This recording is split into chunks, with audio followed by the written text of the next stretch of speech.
Hello, everyone. Welcome to the 2021 IMEA Virtual Conference. Thank you so much for joining us. I'm excited and honored to be starting off this year's orchestra channel with my session, Student Teaching Survival Guide. Today's session is designed to equip you with the tools, resources, and strategies to be successful during your semester of student teaching. So with that, I'll go ahead and get started and introduce myself. My name is Jocelyn Ho. I'm a Dallas, Texas native, and I moved to Indiana 4 years ago to begin my studies at the Indiana University Jacobs School of Music. I'm now a fourth-year undergraduate in my senior year, pursuing a double major in violin performance and music education with an instrumental string emphasis. I've just completed my semester of student teaching at Carmel High School with my lovely co-operating teacher, Nicole DeGuire, alongside the rest of my fantastic team, Tom Chen and Maggie Height. I study violin with Dr. Brenda Brenner, who is the Eugene O'Brien Bicentennial Executive Associate Dean here at Jacobs. Being a double major has been challenging, time-consuming, and rewarding all at the same time. I'm so grateful for my experiences and opportunities here at Jacobs that helped me prepare for such an important semester.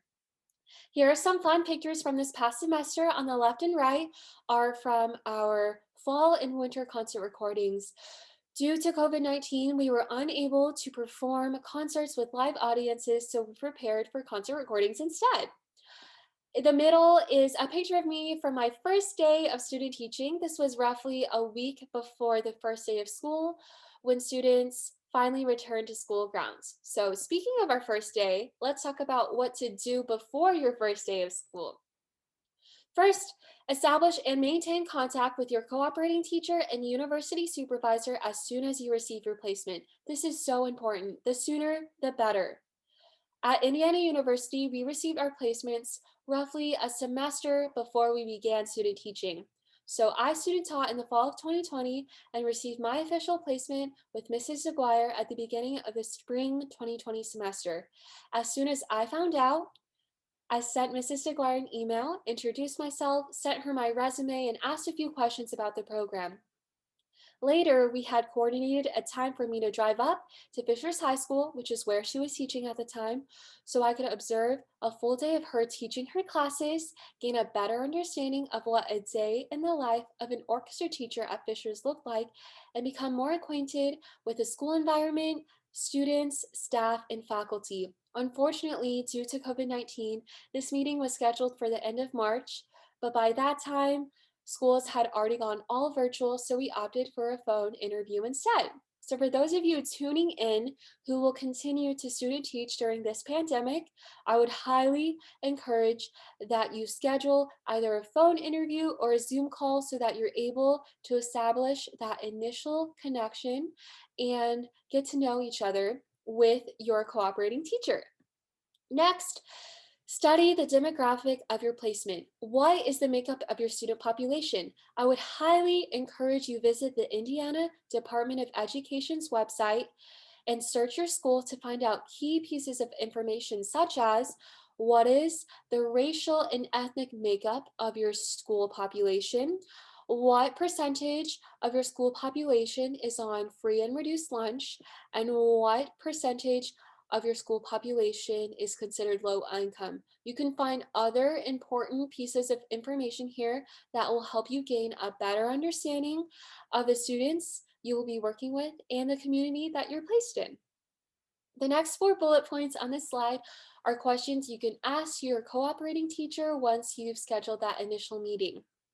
First, what courses will you be teaching? How many courses will you be teaching? Are there additional courses such as piano, music theory, AP music theory, music appreciation, and general music? When Mrs. DeGuire and I were scheduled to be at Fishers High School, I was going to be team teaching piano with her alongside our orchestra classes, of course. When we both moved to Carmel High School, we were strictly just teaching orchestra. So it's important to find out if you'll be teaching any additional courses. Next, how many students take private lessons? Your cooperating teacher may have a percentage of students that are enrolled in private lessons program-wide. It's also important to note whether private lessons are taught during the school day, or if those are strictly prohibited and private lessons are taught outside of school grounds and outside of the school day. Next, who is your department chair? Who are the other teachers in the department? You can find out this information on your school's website under the staff tab, but it's important to ask your cooperating teacher how the head of the department runs their meetings and what the department dynamic is like. This past semester, I was fortunate enough to be able to witness Mr. Craigie work his magic during our department meetings. I was able to sit in and gain a better understanding of how he ran the administrative role as a teacher and also as the head of the department. Next, what method book is used? Are there any supplementary materials? And what is the playing ability of each orchestra? At Carmel High School, we have 7 orchestras. And as you might guess, not every single orchestra uses the same method book. So it's important that you ask and get a copy of the teacher's manual so you're able to gain a better understanding of their playing ability and their level of technique before students even take out their instruments when school begins. After you've gathered all that information and some time has passed by, it's time for you to finally arrive on site. So once you do that, learn your way around the school. On my first day of student teaching, Mr. Chen took Mrs. Aguirre and I around on a school tour. Carmel High School is very big and it's easy to get lost in. While you will be primarily dwelling in the performing arts wing, it's important to know certain locations of the school, such as where the front office is, where's the principal's office, where are the assistant principal's office, where's the dean's office, where is the counselor's office. You might have students that are sent to the counselor's office during your class, so it's important that you can direct them and guide them in the right direction. Similarly, where's the nurse's office? Especially during a pandemic, it's important that we can send our students who need to go to the nurse for whatever reason as quickly as possible. So it's important that you know where that is. After that, learn how to use the copier and scanner. You'll be spending a lot of time with the copier and scanner, making copies for music for each orchestra, scanning music for your virtual students, and making corrections for different copies when you have different fingerings and bowings. Regardless, you'll need to know how to work this copier and scanner. It might be different from the one you've used previously at school because you'll need to make copies and scans so quickly and get things done really quickly. So I was fortunate enough to have my team show me how they made copies, of their scores, because we had 2 different methods of doing that based on preference. Next, introduce yourself to your principal, assistant principals, and superintendent. It's important that you greet yourself, introduce yourself, and let them know who you're student teaching with, and also thank them for having you in their building. Next, I would read the handbook and ask any questions you have about it to your cooperating teacher and just have a thorough understanding of what class expectations and guidelines are. Next, I would learn about the makeup of the curriculum. This goes hand in hand with asking about the method books that are used and the supplementary materials. That way, when students do actually pick up their instruments when school begins, you have a better understanding of how your teacher will execute this curriculum. Next, I'll touch on how Carmel High School operated during COVID-19. For this session today, this is by no means an all-inclusive, all-comprehensive guide to student teaching. This is not a one-size-fits-all. I'm simply one person who is at one placement, one school during one specific point in time. So take my strategies for success and shape them to your placement and how you like to execute things in the classroom. Carmel High School operates on a block schedule, meaning each class is 90 minutes long. Due to COVID-19 this year, we had 2 modes of instruction, hybrid or all virtual. For our hybrid students, they came to school every other day for their block schedule, but due to the size of our school, we had to split each class into 2 cohorts divided alphabetically in half.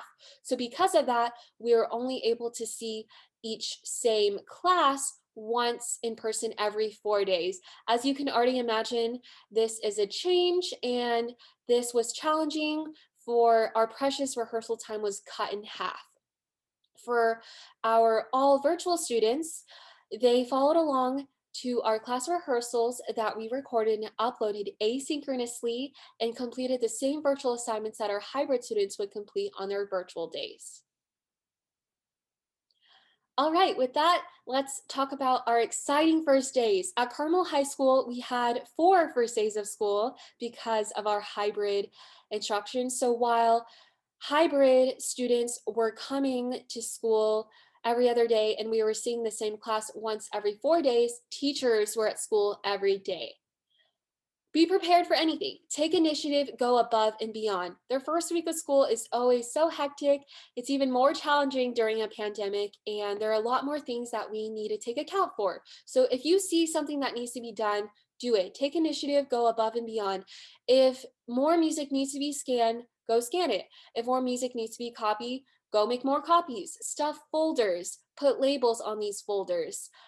Finger and bow some parts if they need to be fingered and bowed. Just go above and beyond. Ask your student, ask your cooperating teacher at the beginning of the day what needs to be done and just go do it. Next, know the handbook like the back of your hand, no pun intended, and class expectations and be prepared to reinforce them. This is super important that you are aware of the handbook and have a thorough understanding. That way, when students have a question, you are able to answer them on the fly. I think it's super important that you reinforce class expectations and what it looks like to be a successful class member during the first week of school. That way, when this behavior happens later down the road, you're able to remind them, hey, these are our class expectations. This is the standard we're holding you to, and this is what we're keeping you accountable for, rather than trying to implement those policies when misbehavior happens. It needs to happen at the beginning of the school year so students know they're being held accountable for being respectful and showing positive behavior in class. Next has to be my favorite point, and that is to create fun and engaging icebreakers. Get to know the students as quickly as possible. Establish a friendly connection and maintain a good rapport. This was my favorite point because I was so excited to connect with my students in person and was so fortunate to be able to do that in person. I was so excited to not only learn all their names, but learn what interests them. So I created an assignment, which was a get to know you assignment, and had these fun icebreaker prompts. I had them complete them in a Google Slides and turn them in on Canvas so I could learn more about them. My first prompt was their name, preferred pronouns, and nickname if they wanted to go by a different name in class. Next was their grade, their instrument, and which orchestra they're in. Next was to upload a selfie. And it was super fun just looking at other faces because it's so crazy to think that I went a semester of student teaching without seeing any of my students' faces completely. They always had a mask on, we were always masked, and so I only saw the upper half of their face. And this gave me a chance just to see their complete face since I wasn't able to do that in class. Next, my favorite song comes on and it's blank. So I wanted to know what their musical tastes were, what kind of artists they listened to, what genre they were into, and see if our musical tastes aligned. Next is I snack on blank while watching blank. So I wanted to know what they like to snack on and what they're watching on TV recently, whether that's a new Netflix show or Hulu or Amazon Prime or HBO, things like that. Next is a fun fact not many people know about me is blank. This gave students a chance to share something that I probably wouldn't have learned in class, and it was just super interesting and neat to read all the different responses. The next prompt was one goal I want to achieve this year is blank. And a lot of responses were similar. A lot of them were I want to get good grades, I want to be able to do this hybrid instruction while staying on top of all my schoolwork. I want to do well in my SATs, my ACTs, and I want to have better mental health this year. Another prompt I did was memorable experience in orchestra so far is, and also received a lot of similar responses, such as they loved performing at the Palladium for the spring concert, along with other orchestra social events. So it was really neat to see individual by individual and class by class what that class personality might be like. This is an example of one of my sweet seniors slides that she illustrated. It was so cute, and she really went all out in illustrating this. And that gave me a glimpse of what her personality might be like. And she was able to successfully answer all those prompts and spend a lot of time in designing and answering all those questions. Not every student's slide looked like this. Some of them went all out and illustrated them and took really nice portraits of themselves, like their senior photos, and some of them just simply took a picture of them in class and put them on blank slides with a white background and black Arial font. Some of them were different, but it was fun overall to read all those responses. I took notes on what students' interests were and how they might relate to me and how I might have some similarities. That way, when I saw them next, I was able to connect with them, strike up a conversation, and ask, oh, hey, tell me more about why you like this band, Dayglow. I also listen to them too. Not only does this show students that you're listening to them, it will continue to build this initial relationship you've started and maintain a really positive connection with your students. You are not the only class and you are not the only teacher who is doing these icebreaker prompts. So it really shows students that, hey, you're actually listening and you want to get to know them and you care about what they put on their slide. Students are more likely to trust you when you've maintained a positive relationship with them. I think this is so important that you do this at the beginning of the school year. That way, when you're working with them in large rehearsal or sectionals or even on one-on-one lessons, you're able to build upon that positive relationship and allow them to grow and allow them to see their potential and just nurture their desire to learn. The faster you connect and learn about the students, the more comfortable you will feel. That's how I adjust it to my new students. I hereby stand by this because I just feel more comfortable once I get to know them, just like how you feel more comfortable when you get to know your friends. At first, you're shy getting to know people, but you eventually warm up to them. My students were the same way. During my first observation with my university supervisor, Mr. Jim DeCaro, which happened on the second week of school, the second time we had class. I had not talked to a lot of my students yet. We did icebreakers, but I wasn't able to individually connect with them. And funny enough, on that day, that morning, we actually had a fire drill. And I was like, oh, great. We have a fire drill. That's 15 more minutes for me to go over my lesson plan and see if I can execute this, since this would be the first time students were playing. These were freshmen, their first time playing in high school orchestra. But instead of ruminating on where my lesson plan might go wrong, I took those 15 minutes that we were outside during that fire drill, which was super interesting during a pandemic, and quizzed myself on all the students' names. Funny enough, all the girls and boys were lined up on opposite sides of the sidewalk, and I just quizzed myself and learned all their names and asked them how their weekend was and how their other classes were going. That way, I felt more comfortable with them. We were already talking. That way, when I was standing in front of them on that podium, I felt much more comfortable. I wasn't afraid to call on students and continue teaching them. So after I taught that lesson, my university supervisor asked how nervous I was for my first observation, the first formal lesson I ever taught, and asked me to rate that nervousness on a scale from 1 to 10, 1 being least nervous, 10 being most nervous. And honestly, I told him it was a 3, and he was a little bit surprised. And I explained to him it was because at that fire drill, I was able to connect with them, get to know them, just talk to them, and maintain and build upon that positive relationship. As you can tell, I'm very into maintaining positive relationships, making sure that students are connected with other students and also their teachers. So I will move on and talk about something else. Let's talk about access to IEPs and 504 plans. It's important to ask your cooperating teacher if you'll have access as a student teacher to these documents. Depending on your placement, you might not have access to these documents. At Carmel High School, I was able to have access. So once I was able to read through all these documents, I organized them by class and made a list of accommodations and modifications I would need to make for the lesson plans.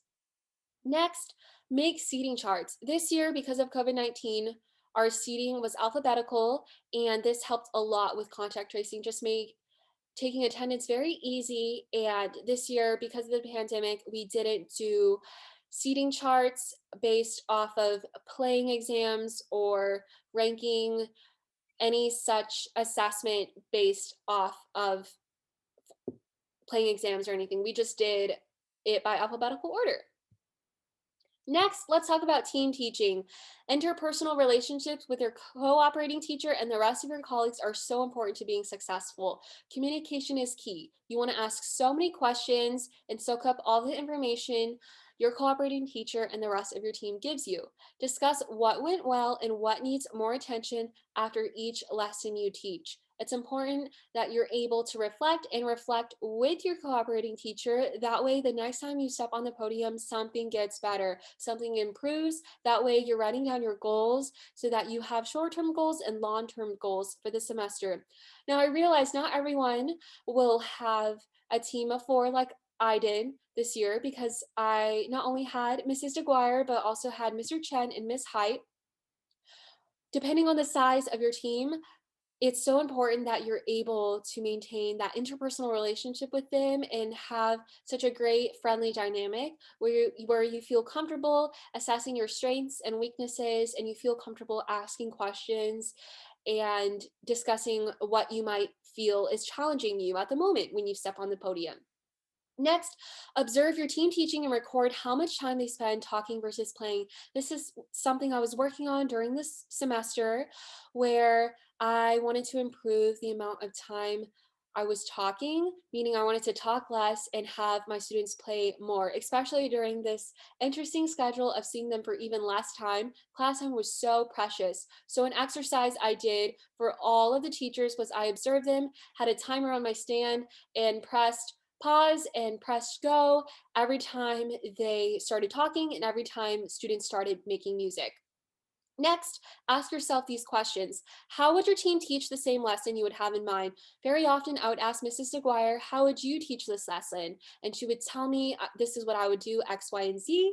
How many instructions do they give and ask for at once? I found myself giving many instructions at once and only hearing one thing and wondering why they didn't accomplish my laundry list of things. It's so important to sequence and pace and scaffold things. So make sure that you're not overloading at once. And how do they model what they're asking for? One of the lessons I taught from my observation was to our advanced freshman class about dynamic contrast. So I taught our first cohort, which was the first half of the alphabet. And the next day, Ms. Height taught the other cohort, same orchestra, just the latter half of the alphabet. And I recorded the sequence you see on the screen right now, how she was able to pace and sequence and scaffold all the information. So in the end, students were able to reach the class objective of playing dynamic contrasts in their piece. This was super informative and helped me organize my thoughts and how I wanted to execute them on the podium the next time I was able to teach dynamic contrast. So I would highly encourage observing, writing down everything you see, and asking questions about how they might do things differently and how they might teach that same lesson you have in mind. Next, let's talk about classroom management. Classroom management, of course, looks different during a pandemic. And if you are all virtual, classroom management can be very hard to assess when you're not there in person and you're teaching your students through a screen. Fortunately for me, I was still able to execute some classroom management techniques because I was at school teaching in person every single day. It's important to have high energy and fast pacing and leave as little downtime as possible. I'm very energetic and enthusiastic in front of my students, and I always wanted to get to know how they were doing or how their week was going before we started class. Like I mentioned earlier, more playing, less talking. You want to use up all the precious time you already have in your classroom so that students are making music, especially because this year at Carmel High School, we did not see them as often as we normally would. And ask students to raise their hands, but also call on students. You might have that recurring group of students that are always really enthusiastic to ask and answer questions as well. I was one of those students in school, but it's also important that you can also popcorn pick on people. That way, students are prepared to answer at any time and that they're paying attention, and this keeps them accountable so that they don't rely on that one person that's always answering questions. This also gives students that may be shy and may not have the courage to raise their hand or speak up to share when they are called on by you. If misbehavior occurs in your classroom, this is the sequence that we and I executed this year at Carmel High School. First, address the class without calling anyone out. So, for example, Philharmonic, let's be quiet and pay attention to who is playing. Second, if that misbehavior happens again, fortunately, this semester, with my amazing team, we were able to have 2 or 3 other teachers in the classroom actively observing and walking around and watching out for things so that they were able to target misbehavior. If that continues to happen, address the section, make it more specific now, second violence. Remember, our class expectations are to not pits while other sections are playing. So now the issue is someone is plucking while the teacher is listening to the cellos or another section play, and she's isolating a specific section. If that happens again, I think now is an appropriate time to quietly address the student who is causing that misbehavior. So, Peter, let's be respectful to your classmates and please stop plucking when others are playing. That is an appropriate sequence that reinforces these class expectations that should have gone over in the handbook at the beginning of the school year and keeps everyone accountable and reminds everyone, not just the person executing that misbehavior. Next, we'll talk more about positive relationships. By now, you know that I'm very invested into cultivating positive relationships, not only with my students and my team, but with the parents and the rest of the community. Also, actively observe and walk around the classroom when you are not teaching. Look out for positive behavior, write that down, and also alarming things. What are alarming things, you might ask? Signs that a student is harming themselves, signs that a student is being put in danger at home, signs that a student is putting themselves or others in danger, among other things that require the attention of your cooperating teacher, your team, your university supervisor, the School of Education, the counselors, the administrators, and other higher authorities. So please be on the lookout for these red flags so we can keep our students safe and let them know that someone is looking out for them.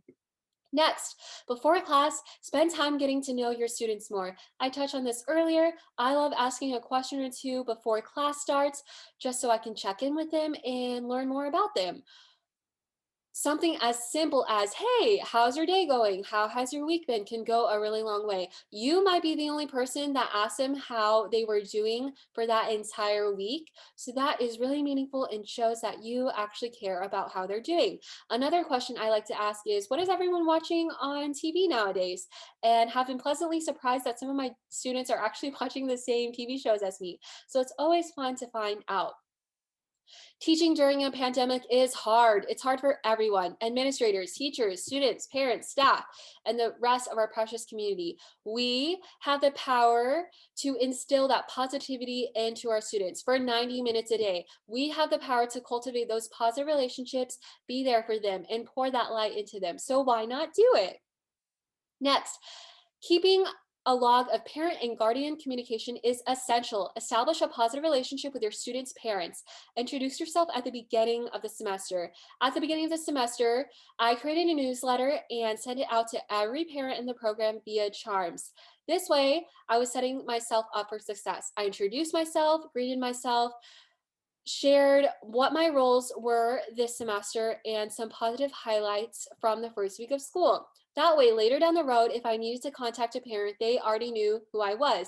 They weren't perplexed at a random stranger's name in their inbox. Additionally, if I needed to communicate with that parent because of a concern about their child or a misbehavior their child kept executing in class, they were not hearing me for the first time with bad news. I had already delivered good news and they already knew who I was. Hence, that positive relationship at the beginning of the semester. I love sending positive relationships to each parent, informing them on how their child is doing in class, what I love and appreciate about what their child is bringing to class, and also updating them on the progress that their child makes throughout the semester. Similarly, parents also love to see that in their inbox. More often than not, they're not hearing from their children's teachers with all this good news and how their child is performing in class. And more often than not, when a teacher does contact them, it might be bad news. So, this is a refreshing change of pace. They were very appreciative, and it was very heartwarming on both ends for this positive exchange.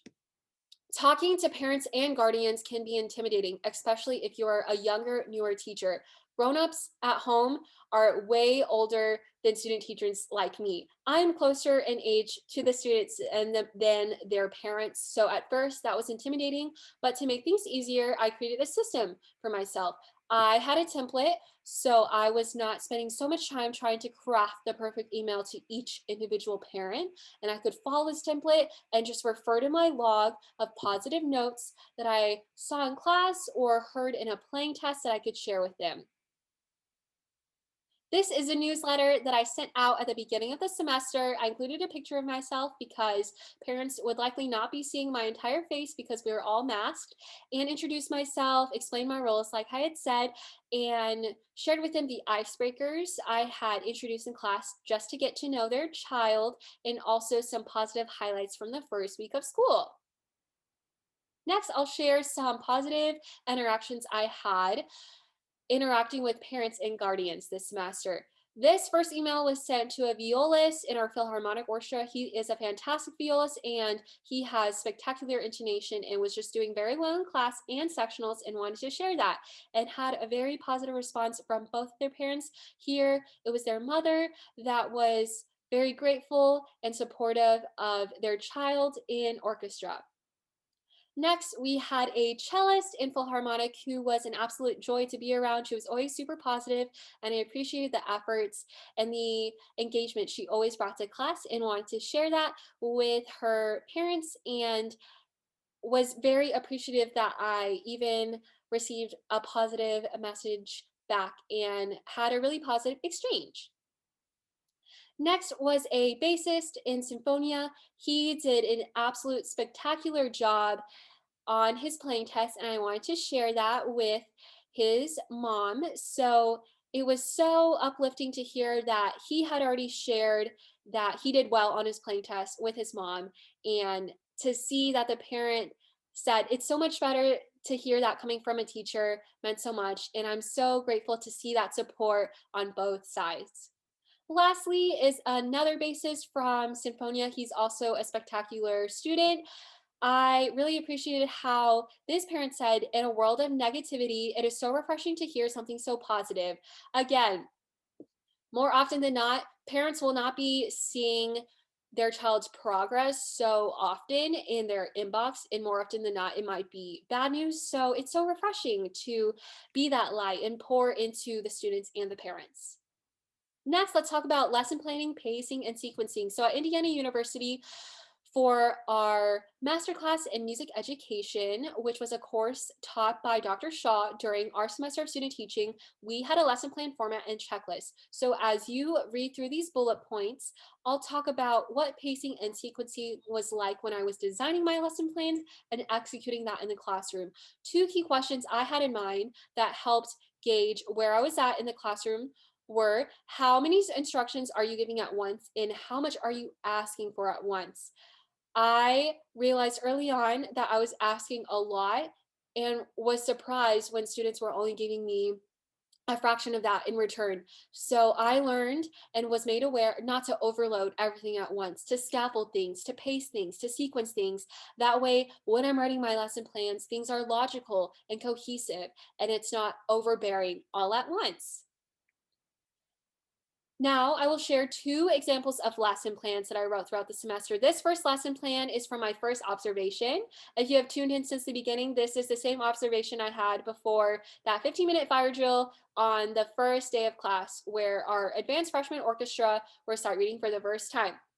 In our piece, Across the Wind by Doug Spada, I wanted to tackle this rhythm that they had at the very beginning and make sure that they were sight reading it correctly. So as you can see in my lesson plan, starting from step 3 in my procedures, I broke this down. Instead of having them just straight sight read it through, First, I had them identify the subdivision of this passage. So that is informed by the smallest note value, which would be a 16th note. Then I had them speak 16th notes. And then on top of that, I added another layer. I had them clap eighth notes on top of speaking 16th notes and slowly increase that tempo once they got the hang of that. Then I would have them speak 16th notes and then clap the written rhythm on their sheet. And then we moved on from that to pitching and then playing. So there was a logical order of steps, and that sequencing was appropriate so they were able to achieve their eventual goal, which was playing this rhythm accurately. As you can see in the rest of this lesson, I've included the accommodations and modifications from the IEPs and 504 plans I was given access to at the beginning of the semester. These details should always remain anonymous in your lesson plan. Below that, I've included my methods of assessment, including a rubric I created to assess how proficient students would be at performing this rhythm by the end of class. This way, I was setting myself up for success and could implement formal assessment later down the road when it was appropriate and necessary. Next is a lesson plan for a completely different orchestra. This was for our Philharmonic Orchestra, and this is a nice change in pace because this was actually the last lesson plan I wrote. So the lesson plan we just looked at was the first lesson plan I wrote, and this is the last lesson plan I wrote. And this was for a dress rehearsal right before our winter concert recording. So here you can see the attention to detail is different from the first lesson plan because we're at different points in our concert cycle. For example, in steps 4 through 5, there is a lot of detail for me to pinpoint specific passages in the piece and for specific individuals and sections. The language you'll use in your lesson plan depends on who you're writing the lesson plan for. If you're just writing it for yourself, then notes like these are very helpful so I'm able to keep track of the goals I want each section to achieve. If you're writing this for an administrator, depending on the administrator, they might have different definitions and languages in mind. It just really depends on who you're writing this lesson plan for. So you always want to ask and make sure that the lesson plan you're giving them is the one that they actually want to see. Here, I had formal methods of assessment. Now that we were at the end of a concert cycle, I was able to implement formal assessment versus the first lesson plan we just looked at. They were sight reading music, so that was not an appropriate or necessary time to implement formal assessment. Next, let's talk about how to run a rehearsal. So these are the tips and tricks and strategies that I use while running a rehearsal at Carmel High School. First, like I said, I greeted the students, asked them some questions, learned some more about them, checked in with them. Then we tuned. We had a harmony director. So I would use the harmony director as a drone. And at Carmel High School, we tune by placing our bow at the tip. They'll hum the pitch first. So this teaches them audiation, which is an incredible skill to have. And then after they hum or sing that pitch, they'll play that pitch and tune. This year, because of COVID-19, students were encouraged to have their own tuning apps. And we would come around if a student had an instrument severely out of tune. Next, we would warm up on a scale and do shifting exercises from method books. So from the two main classes that I was team teaching with Mrs. DeGuire in, for our advanced freshman orchestra, this semester we covered a 1-octave F major, G major, and E melodic minor scale from Habits of a Successful Musician. And these key signatures were picked out of the pieces we were playing. For Philharmonic Orchestra this semester, we covered the 3-octave G major, D major, and B flat major scale from Advanced Technique for Strings, still again picked out of their repertoire. Make sure class objectives and expectations are clear so students can be successful and reach their goals. Prompt a goal for each piece on your program. It is so important that your class expectations and objectives are clear before each class. That way students know what it looks like to be successful and they know what they're working towards. For example, prompting a goal can be as simple as this. Today in class, we're going to focus on measures 68 through 93 in the faraway place, and we're going to focus on using our bow to achieve those dynamic contrasts. As simple as that, now students know that they're working on their right hand technique to make sure that they can achieve those dynamic contrasts. Next, let's talk about observations. At Indiana University, Our observations were 25-minute plus lessons with a lesson plan, supplemental materials, and a score given to our university supervisor and co-operating teacher. So prior to the observation, we would already have handed in all these materials, and this year observations were conducted virtually. So they were via Zoom. And after that, I would have a post observation meeting where I soaked up all the feedback my supervisor was giving me like a sponge. This was the time to discuss what went well, what can improve, and what our goals for next time are. This is something you should be doing on a regular basis with your cooperating teacher as well. This was also a great time for your university supervisor and your cooperating teacher to discuss some things that you're doing well and similarities and differences that they might see in your teaching style. Since your university supervisor is not watching you teach every day, but your cooperating teacher is, this is a great time to share feedback. Some important takeaways that I had throughout my 8 observations were to record the amount of time I spent talking versus playing. This is something I will continue to work on. You can always work on talking less, making that more concise, and playing more, especially during this pandemic. Our hybrid instruction afforded us less time with our students, so class time was extremely precious. Also, ask higher knowledge questions such as what makes this passage difficult to play in tune? Why is it difficult to shift between these two notes, instead of basic knowledge questions such as what is the dynamic here? How can we achieve the dynamic here? Ask higher level reasoning and analytical questions. Next, implement practice strategies so students know what and how to practice at home. It's important that when students leave your classroom, they're able to take what you just taught them in class and apply it so they can gain their license for musical independence. We won't be there with them at home to practice with them, so it's important that in class we show them how and what to practice so that they can be successful in their own time. At Indiana University, at our School of Education, we used this rubric and it had 6 guiding principles. First was knowledge, second was learning environment, third was personalized learning, fourth was community, fifth was reflection, and sixth was growth. So at the end of student teaching, student teachers should have achieved either a 3 or a 4 in all of these categories. Next, let's talk about keeping students engaged.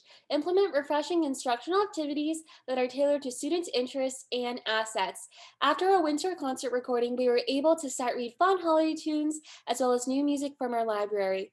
One of the personal projects I like to do in my free time is arrange music by my favorite band, Coin, for string orchestra. Camerata, Symphony, and Philharmonic were able to bring the 2 songs, I Want It All and Never Change by Coin, that I had arranged to life. This was an exciting and refreshing time for us to work together because they were able to see me ecstatic about this new music and learn more about my musical tastes. As you continue to implement and tailor these lessons, it's a great opportunity for student-directed learning and student collaboration. Here, students can incorporate their variety of musical tastes, styles, and genres and make them come to life in the classroom. I structured this sight reading session by first handing out the music, then having them listen to the I Want It All live from Nashville recording by Coin. This was a stripped down version of their original song that had a string trio. It was super neat for the students to see strings in an indie pop song that they were not used to hearing. After that, each orchestra was able to have fun and sight read, and at the end, I was able to record our final take.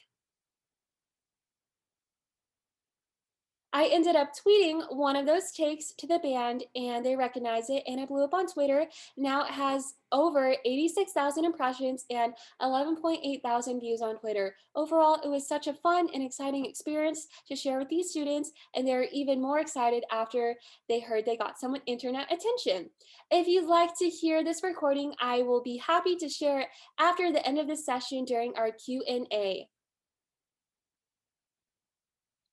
Finally, thank you so much for joining me today in this session. Here are some concluding thoughts and final takeaways. First, communication is key. There is no such thing as a wrong or dumb question. If you have a question, ask your cooperating teacher and write that down. Soak up all the information you receive like a sponge. At the end of student teaching, I had a full 2-inch binder organized by orchestra filled with music, scores, and notes for each class, as well as 2 filled legal pads of information from things I observed and heard. I'm so glad I was able to do that because now I feel more prepared and equipped to step into a different classroom.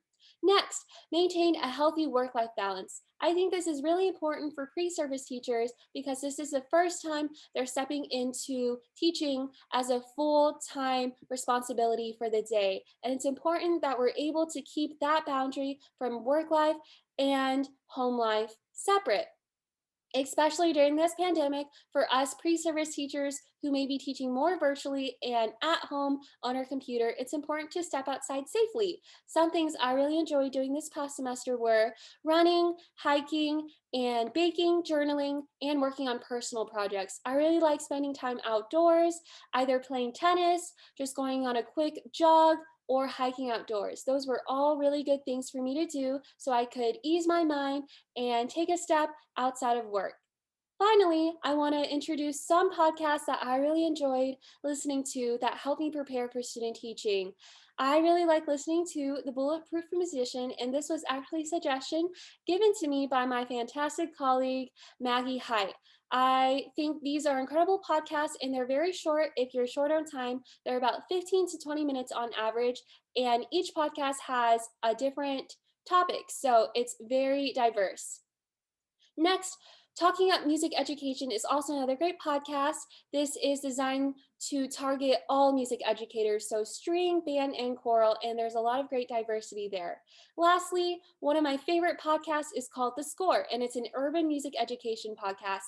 This is led by 2 music educators from Houston, Texas, and they tackle what it's like to teach in an urban setting and the challenges they're facing pre-pandemic and also during this pandemic. And it's just been super refreshing to hear their perspective and just hear more from well-rounded educators. Again, thank you so much for tuning in to my session. I'll be here for a Q&A, and if you have any questions about anything, you can ask me. If you'd like me to expand on a point I already mentioned earlier, I'd be happy to do that. And if you have a question on something I didn't get a chance to mention today, I would love to tell you what I think about it. You can reach me at jokho@iu.edu if you have any more questions. Thank you so much.